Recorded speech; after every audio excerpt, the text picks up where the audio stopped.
ஆண்டவர் இயேசு கிறிஸ்துவில் என் பாசமான சகோதர சகோதரிகளே, இந்த நற்செய்தி பகுதிக்கு வருகிறோம். இது மார்க் நற்செய்தியிலும் மத்தேயு நற்செய்தியிலும் இந்த நிகழ்ச்சி எழுதப்பட்டிருக்கிறது. மத்தேயு கொஞ்சம் பாலிஷ்டாக எழுதுறாருன்னு நினைக்கிறேன்.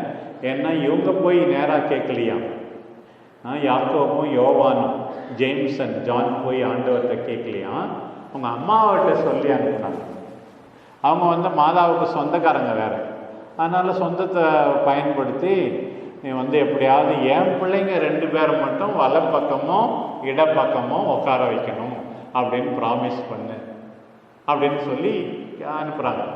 இதில் என்ன வேடிக்கைன்னா, இந்த பகுதிக்கு முன்னாடி தான் ஆண்டவர் 3வது முறையாக தன்னுடைய பாடுகளை முன்னறிவிக்கிறார். foretells his passion. நான் சிலுவையெல்லாம் அறைய பண்ணோம் அப்படின்லாம் சொல்கிறாரு. அது முடிஞ்ச உடனே அது புரிஞ்சிக்காம இவங்க இப்படி கேட்குறாங்க. அவங்களா போனாங்களோ அம்மாவை அனுப்புனாங்களோ ஒன்று மட்டும் தெரியுது, இவங்களுக்கு சம்மதம் நிச்சயமாக இருந்திருக்கும். நான் நேற்று நினச்சி பார்த்தேன். என்னன்னா, ஆண்டவர் இந்த 12 அப்போஸ்தலர்களில் 3 பேரை தான் எங்கே பார்த்தாலும் கூட்டிகிட்டு போனார். தெரியும் தானே? Peter, James and John. இவங்கெல்லாம் இந்த ராயப்புரை தட்டி விடலாம், கழிச்சு விடலாம் அப்படின்னு சொல்லி நினச்சாங்க போலன்னு நினைக்கிறேன்.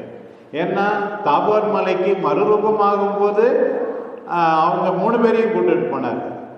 ஜெயரசனுடைய மகளை உயிர்ப்பிக்கும் போது இவங்க 3 பேரையும் கூட்டுக்கிட்டு தான் போனார். இவன் எதுக்கு 3வது ஆள்? வலப்பக்கம் இடப்பக்கம் 2 இடம் தானே இருக்கு. அதுவும் இல்லாத நம்ம ஆண்டவருக்கு சொந்தக்காரங்க, அதனால அம்மாவை வச்சு எப்படியோ நம்ம கேட்டு நம்ம முக்கியமான இடத்துல உக்காந்துக்கலாம் அப்படின்னு சொல்லி கேட்க போறாங்க போல இருப்பார். எப்படி ஆண்டவர் என்ன சொல்றார்? நீங்க என்ன கேட்குறீங்கன்னு முதல்ல உங்களுக்கு தெரியுமா? நான் குடிக்க போகிற அந்த பாத்திரத்தை நீங்கள் குடிக்க முடியுமா? நமக்கு தெரியும், ஏற்கனவே ஜெசமனி தோட்டத்தில் அந்த ஜபத்தில் ஆண்டவரே கூடுமானால் இந்த துன்ப கலம், கப் ஆஃப் சஃபரிங், துன்ப கலம் என்னை விட்டு அகலட்டும் சொன்னாங்கன்னா, என்னோடு சேர்ந்து துன்புற தயாராக இருக்கிறீர்களா? நான் பெற வேண்டிய திருமுழுக்கு ஒன்று உண்டு, பேப்டிசம் ஆஃப் ஃபயர். துன்புற நீங்கள் தயாராக இருக்கிறீர்களா? இந்த திருமுழுக்கு தயாராக இருக்கிறீர்களா? அவங்க ஒன்றும் புரிஞ்சுதா புரியலையோ அதெல்லாம் ரெடி. பதவி கிடைச்சா போதும், சில பேர் எது வேணாலும் செய்வாங்க. எத்தனை பதவி பித்து இந்த மனிதருக்கு, செத்தால் அதையும் சிவலோக பதவி என்பார் அப்படின்னு.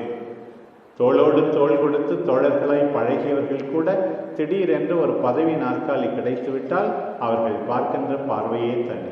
சரி, நாங்கள் ரெடியாக இருக்கிறோம். உடனே நீங்கள் ரெடியாக இருப்பீங்க, ஆனால் வலப்பக்கமும் இடப்பக்கமும் அந்த சீட்டை யாருக்கு கொடுக்கறதுன்னு எனக்கே தெரியாது, தந்தையாகிய கடவுள் தான் முடிவு செய்வார் அப்படின்னு சொல்கிறேன். இவங்க 2 பேர் தான் மோசமானவங்களா? இல்லை. மற்றவங்களாம் கோபம், மற்ற 10 பேரும் அவங்க மேலே கோபப்பட்டாங்களாம் பாருங்க. ராயப்பருக்கு மட்டும் கோபம் இல்லை, மீறி இருக்கிற 9 பேரும். என்னையா நினைச்சிருக்கீங்க? எல்லாரும் ஒன்னா தான் ஆண்டவர்கிட்ட போறோம், ரகசியமா போய் பதவி கேட்குறீங்களா? ஆண்டவர் எல்லாருக்கும் தான் இந்த புத்திமதியை சொல்லுகிறார். உங்களிடையே அப்படி இருக்கக்கூடாது, உங்களிடையே அப்படி இருக்கக்கூடாது. பதவியை தேடாதே, புகழை தேடாதே, வேலை நடக்க வேண்டாம். அதுதான் ரொம்ப ரொம்ப முக்கியம்.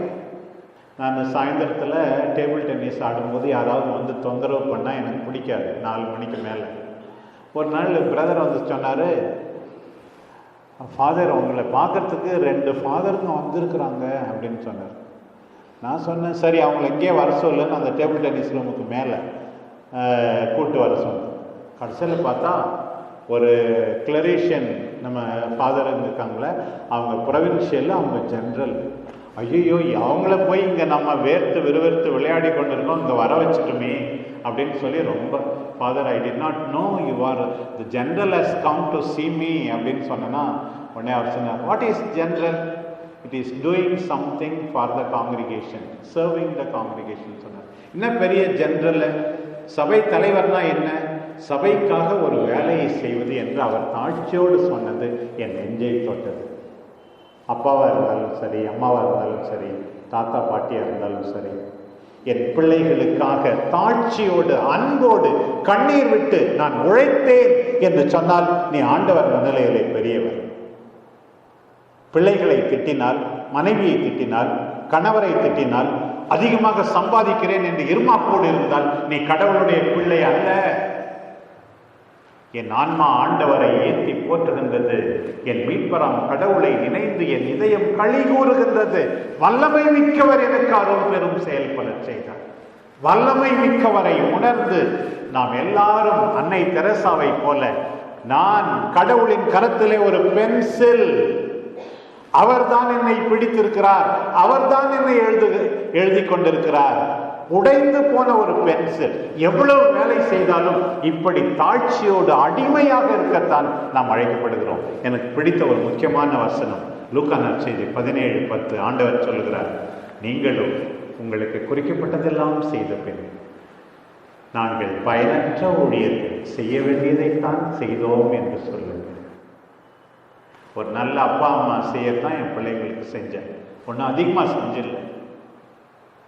ஒரு நல்ல மனைவி செய்வதைத்தான் நான் செய்தேன். பெருமை பாராட்ட வேண்டாம்.